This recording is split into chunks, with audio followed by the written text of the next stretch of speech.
Bien, señores, antes de presentar a nuestro invitado, quisiéramos completar el comentario anterior diciendo cuatro cosas. Una, el que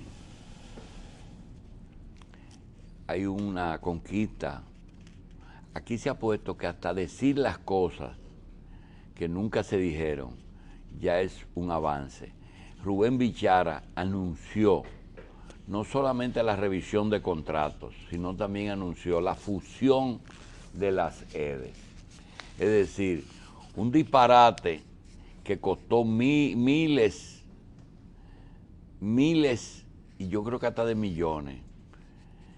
Esa administración de 6 o 7 consejos de administración, cada uno actuando por su lado y gastando dinero. Rubén Bichara plantea la fusión en un solo lugar. La otra cosa es la acción de Indotel de eliminar una medida que se hizo mediante una disposición que es la razón que nosotros ayer poníamos en que usted no puede someter a nadie por malversación, porque la prueba está dentro de la institución. ¿A qué me refiero? El Consejo de Administración pasado de Indotel le autorizó, bajo condiciones que no se pueden decir aquí porque yo no tengo la prueba, y si la digo me llevan a la justicia, y si me llevan a la justicia me condenan, le autorizó a Orange a que utilice una frecuencia ajena. Cuando los propietarios de esa frecuencia fueron a Indotel, no encontraron papeles porque esa administración lo votó, y la prueba reposaba en los archivos de Indotel. Sácalo de ahí, que lo que están reclamando no tienen razón. Y eso, por eso es que yo a veces veo que personas desesperadas, déjame no decir eso, paso a otro punto, sí, porque después uno aparece en unos sicarios y uno no sabe de dónde vienen. Señores, también Indotel está trabajando en una propuesta de fusión de Tricón con Orange. Parece que Tricón y Orange se van a fusionar. Queríamos decir eso y a continuación vamos a conversar con Pelegrín Castillo, que es diputado. Aquí tenemos un proyecto de amnistía y tenemos algunas cosas que el gobierno ha cedido ante presiones de los empresarios. Había una amnistía general para poder hacer un borrón y cuenta nueva, no porque eso es competencia desleal y porque los empresarios financian legisladores, no, es porque hay un espacio grande del comercio que no puede pagar y cargar con la carga fiscal. Sencillamente no pueden pagarle al Estado, a la corporación y al sector privado los compromisos. Y le van a hacer un borrón para que comiencen de nuevo. Pues lo modificaron y salió un mamotreto. Entonces, esa situación, presionada por los comerciantes, los empresarios por un lado, y por otro lado presionado por el gobierno que quiere sacar 2 o 3 mil millones más, llegaron a un acuerdo para un disparate. Se va a aprobar así, porque ahí se manejan las cosas así, pero desgraciadamente quiero decir como una voz solitaria que era justa esa amnistía, muy justa, porque si ustedes quieren saber por qué hay gente que paga los impuestos, es porque pertenecen a un grupo que son los que dirigen la economía. Usted no ve los bancos, que a pesar de la... ¿Usted ha visto alguna crisis de banco, un estado financiero de banco con problemas? Al contrario, aquí hay un banco tan fresco que le manda un estado financiero a un cliente y le dice, tú estás pagando el 90% de interés por tu tarjeta. El 90%. Entonces, basado en eso y en un artículo que Pelegrín Castillo publica hoy, nosotros quisiéramos comenzar por ahí.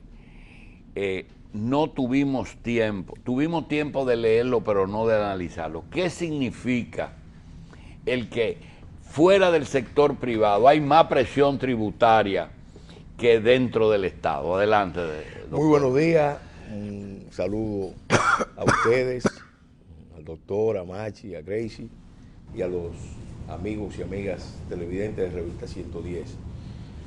Muchas gracias por la invitación, la oportunidad de comunicarme con tu público y sobre todo muchas gracias por empezar el programa con el artículo, comentando el artículo que publicamos hoy en el periódico El Caribe con el título Impuestos privados y ocultos. Yo me gusta citar una frase del poeta Hölderlin que decía que el infierno está en lo que callamos. Realmente, en esta discusión sobre tributo, déficit, deuda, los actores han callado, han silenciado, yo diría que la parte fundamental, la parte medular.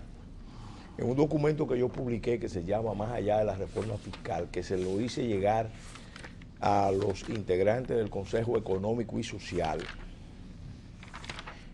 planteaba algunos aspectos que a mi juicio tenían que abordarse si con seriedad queríamos que en esta coyuntura el país saliera fortalecido, con su proyecto nacional, un esfuerzo de integración. Lamentablemente se perdió esa oportunidad, pero de todas formas vendrán nuevas oportunidades y mi deber como legislador de la República, como dirigente político, como aliado al Partido de la Liberación Dominicana y al gobierno del presidente Medina, es plantear esta perspectiva, porque hay cosas que si no las decimos las van a gritar las piedras, como dice el Evangelio. Yo he participado en 7 reformas fiscales o tributarias, como se le quiera llamar. De las 7 he votado por 2. Una que propuso el presidente Fernández en su primer gobierno y ahora está respaldando al gobierno del presidente Medina, que ha demostrado que tiene un compromiso muy fuerte con un mejor gasto público, con un gasto público más transparente y con una mejor definición de las prioridades en materia de inversión social. Sin embargo, el debate subsiste. El gobierno dice que la presión tributaria es baja. Te lo oye con las cifras y son cifras irrebatibles. Comparado con lo que pasa en los países de la región, la presión fiscal formal es de 13.5. El promedio es 22 en la región. Entonces, uno oye por otro lado a sectores de la población, especialmente los de clase media, con toda razón decir que no soportan más impuestos, que los impuestos, los tributos son realmente abrumadores, que está desquiciando su economía. Entonces, ¿dónde está la verdad? ¿Qué es lo que no se ha dicho? Lo que no se ha dicho, que es lo que estamos planteando en el artículo y planteamos en los documentos que le hicimos llegar al Consejo Económico y Social, es que aquí hay una estructura en la economía dominicana de formación de precios oligopólicos, que son los que están acogotando la economía de las empresas pequeñas y medianas y de los ciudadanos.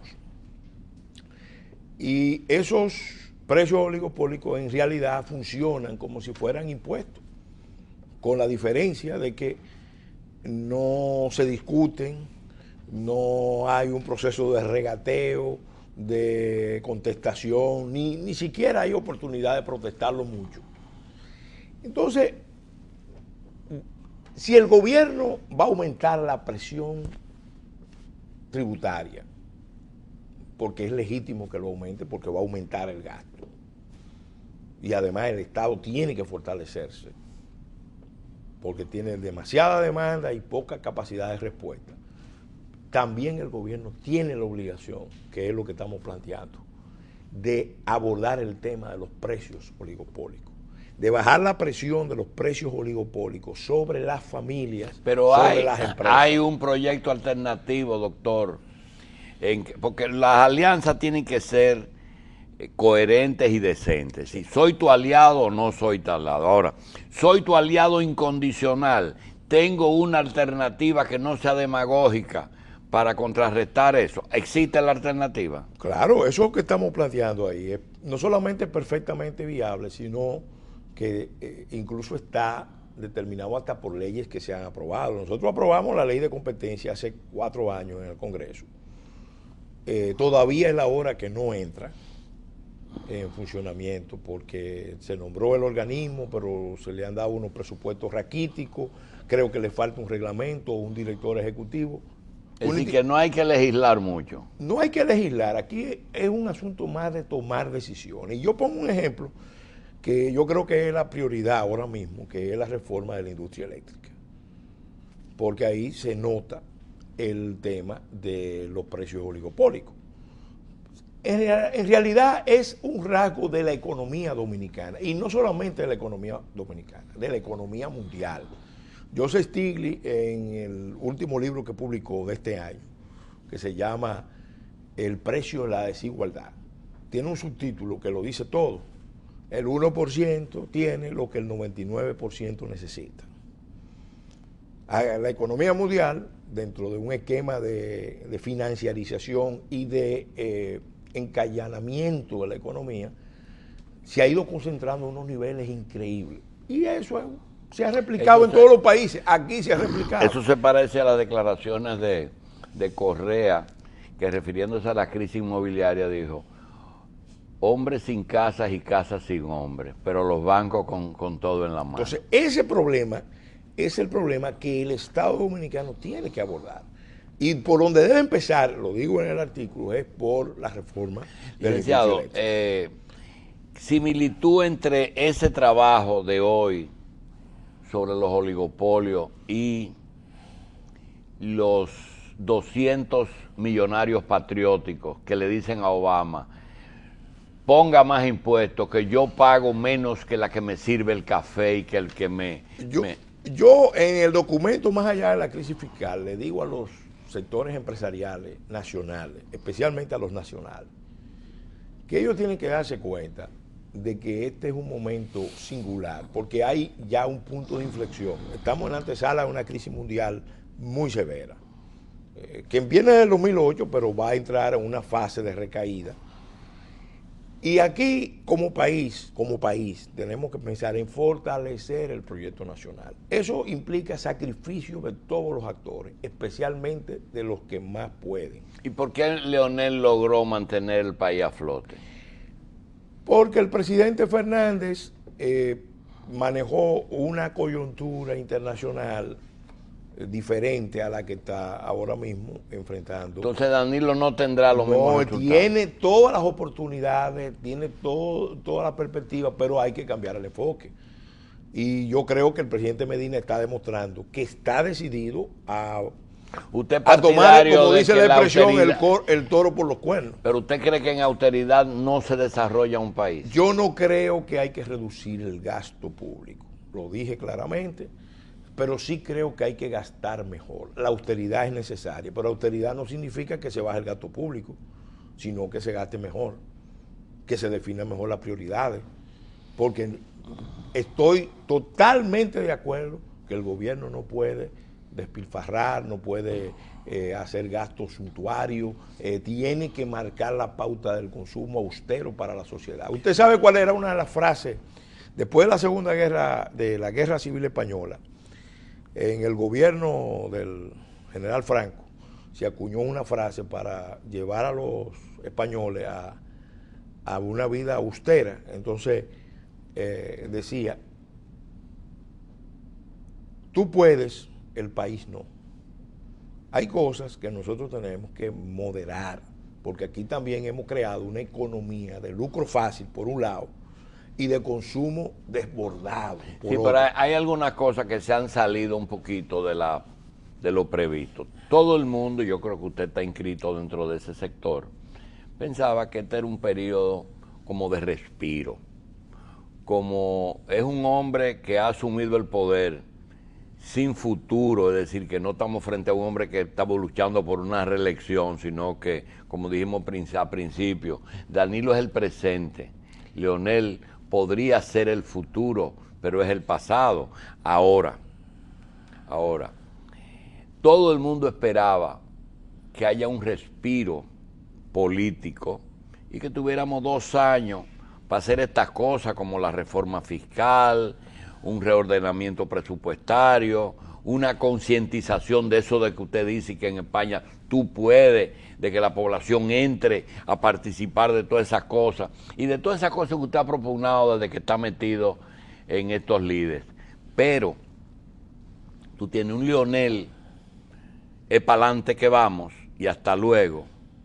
Tiene un Domínguez Brito que está utilizando una posición judicial para lograr ser el candidato de goma de repuesto del PLD en caso de que Leonel falle. Ahí está. Y un Moreno que creció con el simple hecho de haber sometido 2 o 3 funcionarios. Pero está Pelegrín Castillo, que está como el Boy Scout, siempre listo para servir en el Congreso haciendo su trabajo. ¿Qué futuro tienen esos 3? Mire, doctor, yo creo que este es un momento de pensar esencialmente en lo que le conviene al país. Porque es que tenemos que darnos cuenta de que nosotros estamos enfrentando. Sí, pero espérese. El desafío... Espérate. Usted no firmó la carta de apoyo a Leonel. Mire, pero espere, puede tener cualquier argumento, pero se salió de eso. Se salió. ¿Por qué? Porque una firma ahora a una carta de adhesión a un precandidato implica un compromiso para el 2016 que ustedes no han firmado. En el documento, en el artículo, sí, comienza diciendo el por haciendo qué una no reflexión firmó sobre ese tema, porque entendí que era necesario hacer las puntualizaciones, pero también dejé claramente establecido que no estoy de acuerdo con lo que se está haciendo frente al presidente Fernández, porque yo que estoy dentro del orden político y que conozco cómo está funcionando el orden de política y de negocio que prevalece en el país, entiendo que es inaceptable querer simplificar las cosas, querer distraer incluso la atención de la sociedad sobre las cuestiones fundamentales, buscando una responsabilidad en el presidente Fernández y en 2 o 3 de sus colaboradores. Mire, esa maniobra es una maniobra cínica. ¿Cuál? La maniobra de querer resumir todos los problemas del país con una intención política y por otro lado con una intención de distraer la atención de lo fundamental en la responsabilidad del presidente Fernández y algunos de sus colaboradores. Aquí hay un problema estructural del sistema de política y del sistema de negocio. Del sistema de política, porque nosotros realmente hemos ido, y ahí todos los actores tenemos, por acción y omisión, algún tipo de responsabilidad en un orden político que es sumamente oneroso. Yo digo que tiene el defecto de que reparte como favores lo que tiene que garantizar como derecho y de que ha convertido el espacio de la política en el espacio de lo mío en vez de ser el espacio de lo nuestro. Pero ustedes le dieron 4 descargos en el Congreso a las 4 informes presupuestarios, es que a las 4 gestiones. Ahí va el tema. El esquema ha funcionado. Ese tema del déficit público yo quiero que se discuta, pero que se discuta con total sinceridad. Los déficits públicos, doctor, si escarbamos, si profundizamos, son la ocasión de los grandes negocios privados. Por ejemplo, el tema de la crisis del 2003. Porque el gobierno se metió en los negocios privados. No, y es un grupo económico de los negocios privados en los que usted no está. Doctor, la crisis del 2003 fue una crisis de concentración, donde las pugnas de los grupos financieros y económicos que usted conoció perfectamente, Sí. Por el control de la seguridad social y el control de las asociaciones de ahorros y préstamos, se saldó con la caída de unos grupos y el fortalecimiento de otros.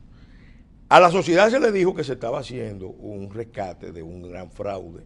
Eso fue lo que se dijo. Sí, pero eso solamente sirvió para que los activos se privatizaran y las deudas se socializaran. Y ahora el país está pagando esa crisis, no a 25 años como hicieron los chilenos, sino a 15. Y esa crisis Que yo planteo por qué nosotros esa crisis se provocó a propósito.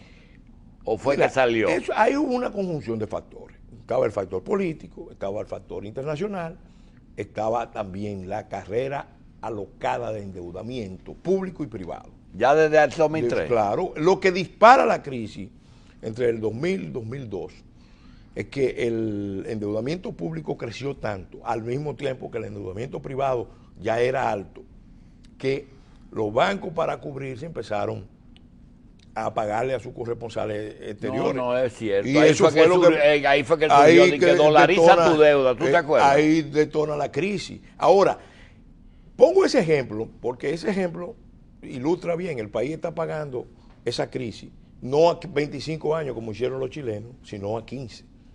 Perfectamente nosotros pudiéramos fijar una estrategia de pagarlo a 25 años, pero los intereses de los sectores que ganaron con eso imponen la agenda de 15 años. Otro ejemplo, el sector eléctrico. El Estado Dominicano, parte del déficit es el subsidio al sector eléctrico. El Estado Dominicano ha invertido en los últimos 10 años 8.000 millones de dólares. 8.000 millones de dólares para los que creen, lo repito, para los que creen haber oído mal, en subsidio a un sistema que nació con unos vicios de origen, con unos defectos constitutivos. Incluso hemos usado los fondos de Petrocaribe, para mantener ese esquema. Pero es el presupuesto de un año del país entero. Claro. Esto es justamente el Claro. Entonces, mire la magnitud del problema. Y lo mismo podemos decir, un problema que está pendiente, la seguridad social. El doctor Carmelo Mesa Lago, que usted conoce, un gran especialista del continente, advirtió ya hace muchos años, en el 2002, que el esquema que se estaba buscando tenía defectos, porque la base actuarial no era confiable, porque había una estructura oligopólica en los grupos económicos de aquí que iban a permitir que esos recursos se capturaran o se captaran y que no dieran los rendimientos ni los beneficios que podían dar. Bueno, esa es una asignatura pendiente, lo mismo que el tema de los gastos de salud.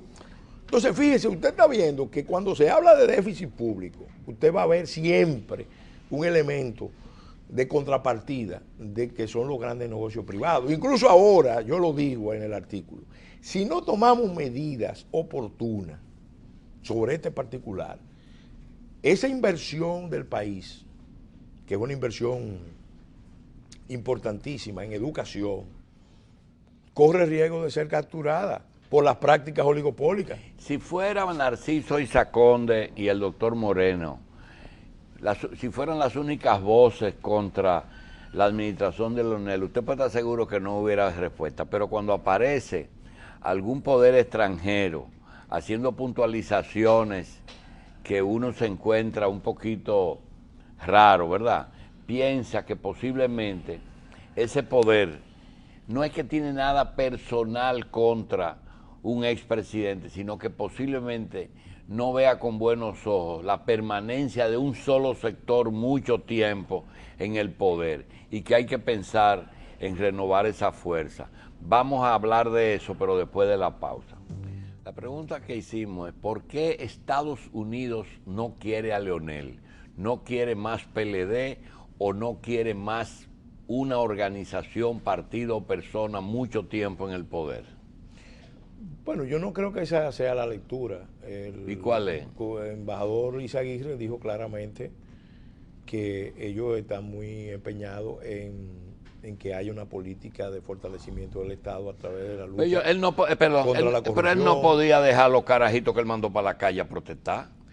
Mire, hay un elemento importante, ya que usted toca el tema. Yo voy a volver a someter, porque eso se aprobó en el periodo pasado, una resolución sobre corrupción transnacional. En el periodo pasado, yo que estoy en el Congreso... Eso se lo hizo Hipólito. No. Fue en el 2008 que se aprobó esa resolución. Esa resolución, sin precedente en el mundo, yo lo hablé con el jefe de Naciones Unidas, que tiene que ver la responsabilidad de este tema en Naciones Unidas, y nos pidió que la internacionalizáramos. Esa resolución busca pedirle a los países miembros de la OCDE, que es la Organización para la Cooperación y el Desarrollo Económico, que se organice un esfuerzo conjunto de evaluación de cómo se cumplió en el caso dominicano la Convención sobre el pago de sobornos a funcionarios públicos extranjeros en operaciones de comercio exterior. ¿Por qué lo hicimos en el 2008? Lo hicimos porque hay una dimensión del tema de la corrupción que pocas veces se aborda. Lamentablemente, la corrupción transnacional es quizás hoy por hoy el fenómeno dominante, pero aquí no se aborda ese tema. Yo se lo entregué, por ejemplo, a Participación Ciudadana y le dije, yo quiero que ustedes apoyen esta resolución. Y Participación la recibió, pero nunca nos dio respuesta. ¿Hoy cómo le va a dar respuesta? Se lo respuesta? entregamos al embajador Fanning, oficialmente, fue la diputada Minuta Vares, presidiendo una comisión. Yo como proponente fuimos a entregar esa resolución a la embajada norteamericana. Se la entregamos a la embajada española, se la entregamos a los organismos internacionales. No se completó todo el mandato, pero se le entregó a Naciones Unidas. No hubo respuesta. Yo creo que ahora vale la pena que ese tema, de alguna manera, se retome, porque el problema está en que cuando uno mira el fenómeno de corrupción se da cuenta de que hay una dimensión transnacional. En los grandes casos de corrupción del país y del mundo están asociados a temas de corrupción transnacional. Entonces, se la vamos a mandar a don Raúl, la resolución, y vamos a tratar de que los colegas en la Cámara de Diputados la ratifiquen, porque yo creo que ese es un buen ejercicio, que además puede... Y está vigente. Bueno, una resolución tiene un valor indicativo, moral, no es obligatorio, pero es una solicitud oficial del Congreso Dominicano a que se haga esa evaluación. ¿Por qué? Porque si no, y lo explicaba muy bien Andrés Oppenheimer en su obra Los Ojos Vendados, si Estados Unidos y la Unión Europea no controlan esa dimensión de la corrupción transnacional, definitivamente, que es muy difícil avanzar en la lucha contra la corrupción. Yo creo que Estados Unidos está empeñado en apoyar la lucha contra la corrupción en el país, pero hay que abordar esa vertiente transnacional y ellos pueden hacer mucho. Ellos pueden hacer mucho porque eso nos ayuda a nosotros también. Mire el caso de Bywater. El caso de Bywater, que el doctor Castillo presentó una denuncia formal ante la Procuraduría General de la República. Estados Unidos puede perfectamente averiguar allá qué pasó con esa operación de Bywater. Y eso ayuda al Estado Dominicano porque ellos tienen la masa de información. ¿Quién recibió esos recursos? Ese es un tema pendiente, diputado. Pero mira que la corrupción local ha llegado a grados sin precedentes. Y lo que hay que destacar de las declaraciones de ayer del embajador es que le preocupa que aquí haya un patrón a seguir, que no importa el gobierno que esté, se siga las mismas líneas para beneficiar la corrupción. Gracie. Solamente si se revisa las declaraciones de bienes, aquí cualquier persona puede inducir, tener una idea de que algo está pasando, porque una persona no puede aumentar sus ingresos en un 200% en menos de 2 años. ¿De dónde salió ese dinero? Entonces, Gracie, entre todos estos aspectos, ¿por dónde iniciar con una lucha real contra la corrupción? Mira, Gracie, yo creo que aquí hay corrupción que está vinculada al funcionamiento del modelo de política y de negocio. Se está enfrentando, el mismo embajador lo reconoce, con una serie de iniciativas que están dirigidas a desmontar estructuras de corrupción. Por ejemplo, ellos reconocen que el IPAD, que es una de las iniciativas líderes del gobierno, está dirigida a crear espacios de más transparencia, de control de corrupción, porque Eso no al es mismo teórico, tiempo que hay corrupción, pero hay también teórico. más lucha contra la corrupción que nunca antes. Ahora, te voy a decir algo, que es la dimensión. Mira, el presidente Medina acaba de tomar una serie de decisiones que están dirigidas a quitar factores que propician corrupción. Ejemplo, la decisión de disponer que las compras de las licencias de importación de bienes agrícolas se liciten en la Junta Agroempresarial. Esa es una medida dirigida no solamente a responder un reclamo muy sentido del sector agropecuario, sino de ataque a los factores estructurales de la corrupción. Y yo creo que en esa dirección es que tiene que trabajarse, porque cuando la corrupción en un país se convierte en sistémica, y eso lo saben todos los especialistas, la prioridad es desmontar las estructuras que propician corrupción.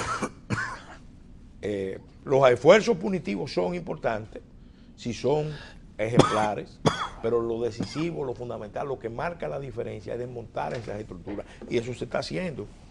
Eso se está haciendo y se va a hacer y se va a seguir profundizando ese proceso. Por lo menos es la esperanza de muchos de los que estamos comprometidos con esa línea. Sí, pero falta como un poquito más de disposición. Sí, pero acuérdese hasta del que mismo Congreso. Mira esos apartamentos ahí del Progreso. ¿Cómo se entregó esos apartamentos? Yo digo que tenemos que entender un poco qué pasa en nuestro sistema. Porque la gente busca en la política, en la política dominicana, la vía alternativa que no le da la economía. ¿Qué pasa aquí en el país?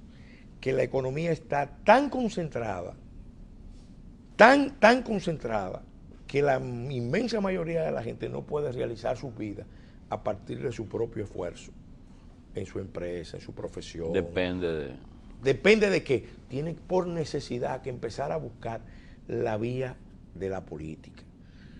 Entonces, para cambiar la política de verdad, nosotros necesitamos transformar la economía, poner la economía a generar empleos de calidad,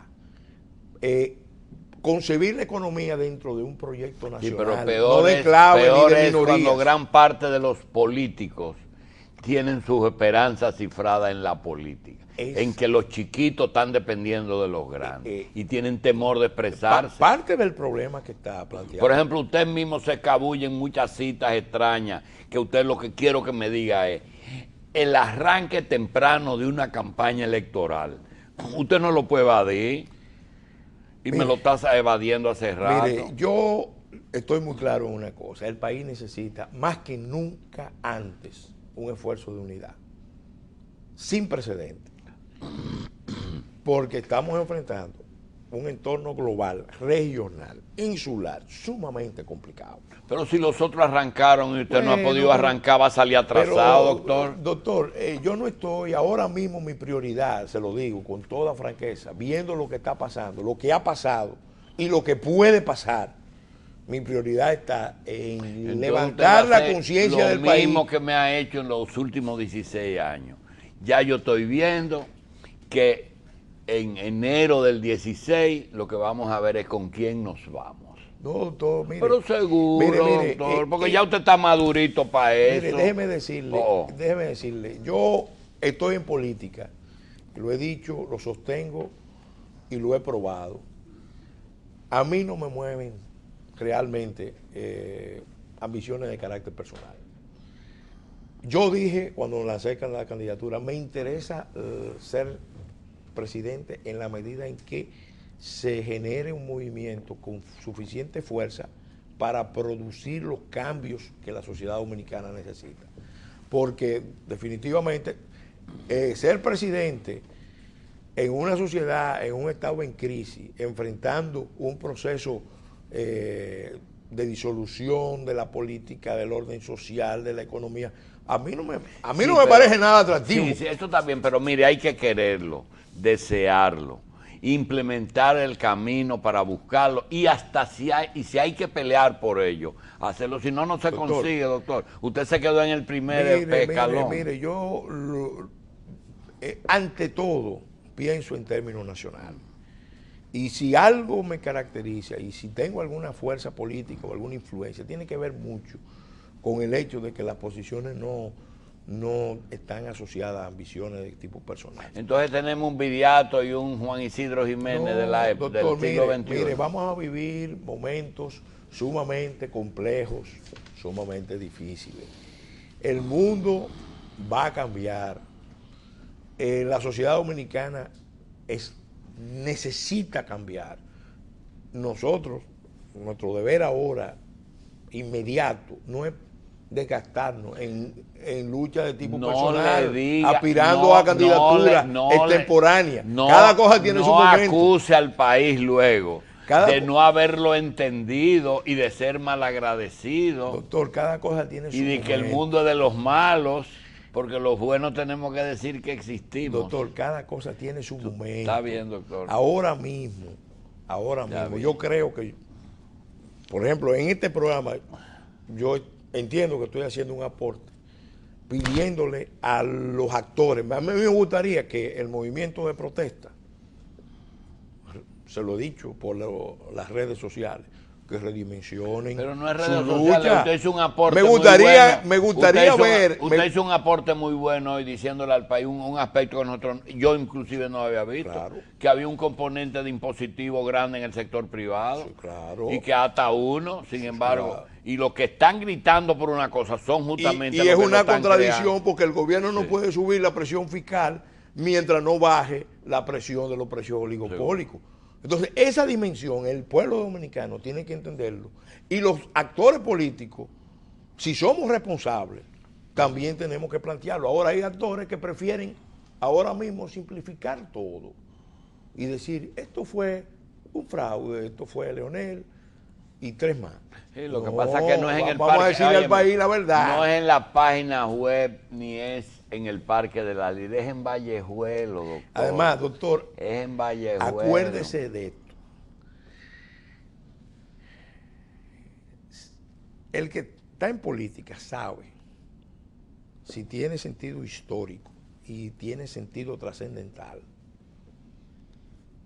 que cuando está de Dios, que las cosas pasen, pasarán, y si no, no pasarán. Entonces, nosotros que somos gente de fe, realmente hay que darle su manito a Dios. Pero mire, pero óigame, lo primero es lo primero. Parte del problema por lo que hacemos política de tan mala calidad en el país es precisamente porque las elecciones son en 4 años y ya empezó ahora un esfuerzo de descalificación. Cuando lo que el país necesita en esta crisis de la clase política, de la clase dirigente, son actitudes maduras. ¿Qué país es que vamos a tener si no resolvemos este problema estructural de la política y de la economía? ¿Qué país vamos a tener? ¿Ser presidente de qué? ¿De un estado de vertebrado? ¿De un país inviable? Ser presidente para vertebrar. A mí no me interesa ser presidente de un estado de vertebrado. Por eso yo tengo una decisión firme. Yo apoyé esa reforma tributaria del presidente Medina por lo que dije.